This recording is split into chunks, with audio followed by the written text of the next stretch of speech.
So I just got home.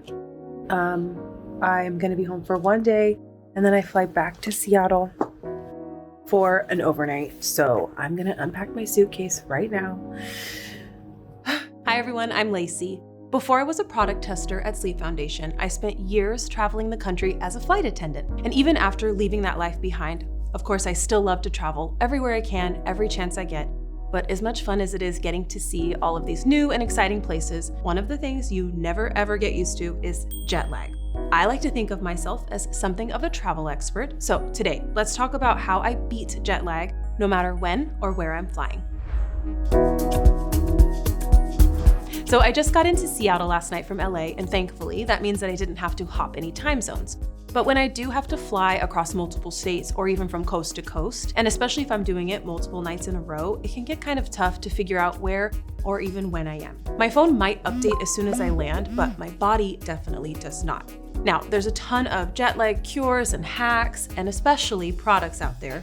But honestly, I haven't found most of them all that effective, and some of those techniques like to use strictly scheduled naps or preemptively adjusting your sleep schedule, and they're just not practical if your life is not predictable. Today, I'll show you a few of the things that I do to make sure I can get the best sleep possible, even when sleeping in a different state or city night after night. Let's start with what I do before the flight. Getting quality sleep starts by planning for it. So I start thinking about that even before I leave. Once I start packing, I've got all my standard stuff like clothes, a toothbrush, my phone charger. Then I start packing the things I need to help me sleep. Now, starting with some lightweight exercise equipment, just to make sure I move my body, I like to pack these travel bands because they're lightweight and they don't take up too much space in my suitcase. Let's face it, when you travel, it involves a lot of sitting. You might feel like you're walking a million miles a minute through the airport to make sure you make your flight, but after that, it's pretty much just sitting at your gate, sitting on the flight, sitting in the Uber, sitting in a restaurant, sitting at a show, whatever, lots of sitting. And as you probably know, staying active is really important for your overall health and for your sleep. So I like to make sure that I have some way to get some exercise in no matter where I'm traveling. If you don't have bands, fine. There's a ton of YouTube videos out there for easy in-hotel workouts that you can do in your room with no equipment. I personally like to look up my favorites. There's ones with bands, there's ones without, and follow along. So next up, I pack all of my sleep tech, noise canceling headphones, earplugs if you like them. A lot of people don't, so that's where the headphones come in. I even pack a travel size white noise machine. Love it. If I know that I'll only be getting a few hours of sleep when I get in, I do want to make sure that every single second counts. And while it might seem a bit overkill to bring all of this, the last thing I need is for some random noise to wake me up and rob me of some rest. I'll also make sure to bring a packable neck pillow and a small blanket, just in case there's a chance for me to get some shut-eye. Your flight might be delayed and you could literally take a nap in the airport and then be ready for your trip. Oh my God, so fun. And at the top of my suitcase or in a backpack, I'll pack snacks and some sleepy tea. Depending on my schedule, it can be pretty hard to find a time to get a meal in. And sometimes you just want to have a snack. Now, the Sleepy Time tea is a great way for me to wind down. These ones I got at the Pike Place Market. I'm in Seattle, why not? It's a really great way to get my mind ready to go to bed and settled in for whatever time nighttime might be. And once I'm all packed, there are a couple of things that I like to do before I leave. I will clean up my apartment, do my laundry, change the sheets. A lot of the times, this is the last thing that any of us want to do after packing for a trip all night. But I do like to think of it as a gift from past me to future me. Future me, when this happens, I'll come home and be like, well, thank you to me. Now, I would much rather take care of all of that before I leave instead of dealing with it once I'm back and exhausted from traveling.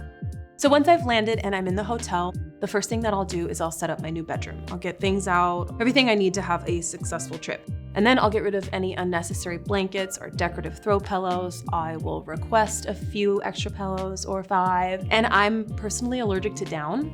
Bummer. So I have to request foam or down alternative pillows wherever I stay. Otherwise, I will get stuffy and not be able to sleep.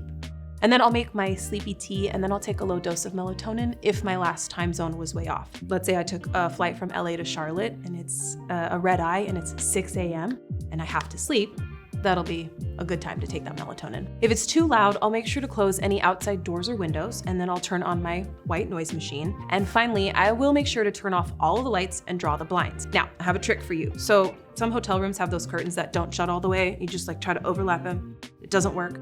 It can be super annoying when you're woken up by like a bright light and it's always somehow just like right in your eyes. What I like to do is I'll take a pants hanger, you know, the little claws, and you turn it sideways and clip the curtains together and voila, perfect darkness.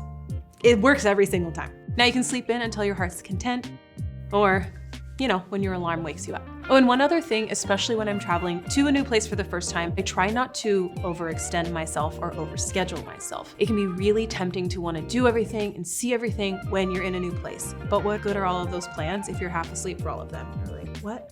I don't know what I want to eat. Am I hungry? So I always like to make sure that my days are just packed enough to get the most out of them, but also that I do get enough sleep to have another packed day when I wake up. So one thing that I like to do is to have no plans for the next day or even the next 2 days. As we know, travel is exhausting. It is fun, but it's very tiring. And especially if I'm jet lagged, I'm gonna need some time to relax and get back into the swing of things. So I like to take that day off, take it easy. Maybe I'll take a bath, catch up on some shows or movies, and hopefully past Lacey did what she was supposed to, and I can just lounge around my clean apartment with some fresh laundry. But daylight is also really, really important. I actually have a table set up next to a window in my apartment, so I can make sure to get plenty of sunlight while I drink my coffee, even if I'm not planning on going outside.